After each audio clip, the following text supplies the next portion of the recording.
میلو کبوتر بھی دوسرا مٹکا لے کر اپنے گھر کی طرف نکل جاتا ہے۔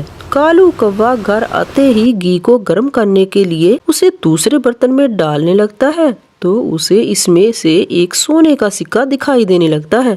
ارے یہ کیا؟ یہ تو سونے کا سکہ لگتا ہے رانو سے غلطی سے گر گیا ہوگا، مجھے جلدی جا کر رانو جی کو یہ واپس کرنا ہوگا۔ ایسا سوچ کر کالو کوا وہ سکہ رانو کو دینے آ جاتا ہے۔ ارے یہ لیجیے آپ کا سونے کا سکہ، لگتا ہے غلطی سے مٹکے میں گر گیا تھا، میں آپ کو اسے لوٹانے آیا ہوں۔ ایسا دیکھ کر رانو کو کالو کی ایمانداری کا پتہ چل جاتا ہے۔ ادھر میلو کو بھی ادھر سونے کا سکہ دکھائی دیتا ہے۔ سکہ ملتے ہی میلو کبوتر اپنے بیٹے سے کہتا ہے، گٹ رہو، یہ لو بیٹے، مجھے مٹکے میں سے سونے کا سکہ ملا ہے، تم اسے سنبھال کر رکھنا اپنے پاس، جب بھی ضرورت پڑے گی تو میں تم سے مانگ لوں گا، ٹھیک ہے؟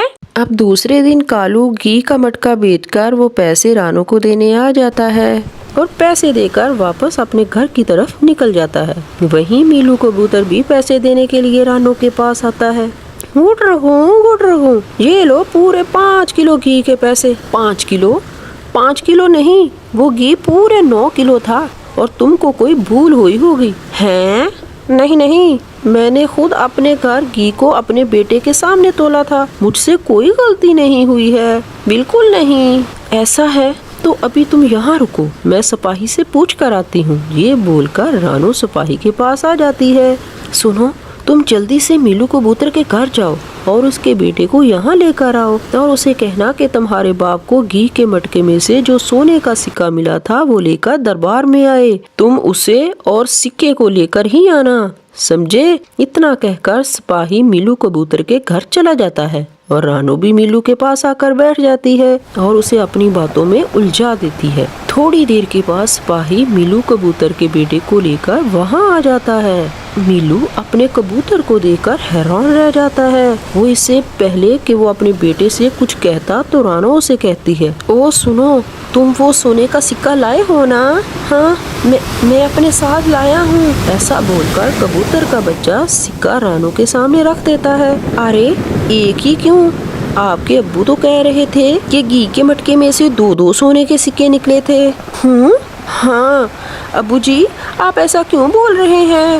مٹکے میں سے تو ایک ہی سکہ نکلا تھا، 2 کب نکلے تھے؟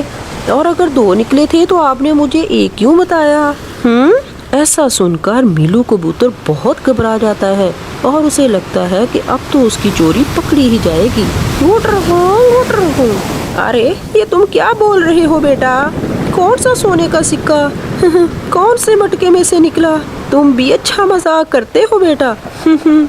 نہیں ابو جی، میں مذاق تھوڑی کر رہا ہوں۔ ارے اس دن جب آپ گھی گرم کر رہے تھے تو آپ کو سونے کا سکہ ملا تھا، یاد ہے نا؟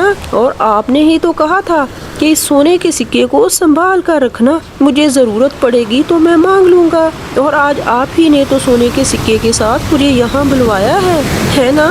ارے نہیں، میں نے تھوڑی آپ کو یہاں بلوایا ہے، کیسی باتیں کر رہے ہو تم؟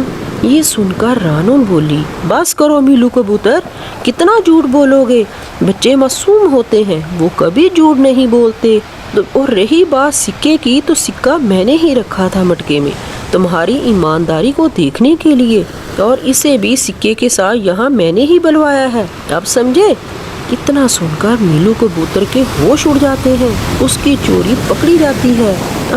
گٹ رکوں، مجھے معاف کر دیجئے، مجھ سے غلطی ہو گئی، یہ لیجئے سونے کا سکہ، مجھے معاف کر دیجئے، وہ تو میں لے ہی لوں گی، مگر جو تو نے کالو کوے سے پیسے ادھار لیے ہیں وہ اسے کب لوٹاؤ گے؟ یہ سن کر کبوتر کا بیٹا بولا، کیا ابو جی، آپ نے وہ کالو کوے کے پیسے ابھی تک نہیں لوٹائے؟ آپ نے تو کہا تھا کہ آپ نے وہ پیسے اس کو واپس کر دیے ہیں۔ ارے گٹ رہو، چپ ہو جاؤ نا، ارے سب کچھ تیری وجہ سے ہی تو ہو رہا ہے، پتہ نہیں آنن فانن کیا بولتا رہتا ہے، چپ ہو جاؤ۔ میلو کبوتر، تمہیں شرم آنی چاہیے، تم سے زیادہ ایمانداری تو اس چھوٹے سے بچے میں ہے۔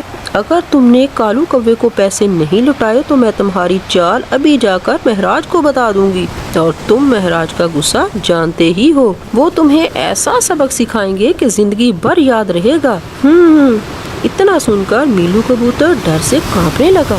ارے نہیں نہیں، ایسا مت کیجیے، میں ابھی اس کا سارا پیسہ لوٹا دیتا ہوں اور آپ مجھے معاف کر دیجیے، اور مہاراج سے بالکل کچھ مت کہیے، اور میں آپ سے وعدہ کرتا ہوں کہ آئندہ ایسی کوئی غلطی نہیں کروں گا۔ اور اتنا سنتے ہی رانو کو میلو کبوتر پر ترس آ جاتا ہے۔ وہ میلو کبوتر کو جانے دیتی ہے اور رانو کی عقل مندی کی وجہ سے کالو کوے کے سارے پیسے واپس مل جاتے ہیں اور پھر دوبارہ ان کے جنگل میں خوشیاں لوٹ آتی ہیں۔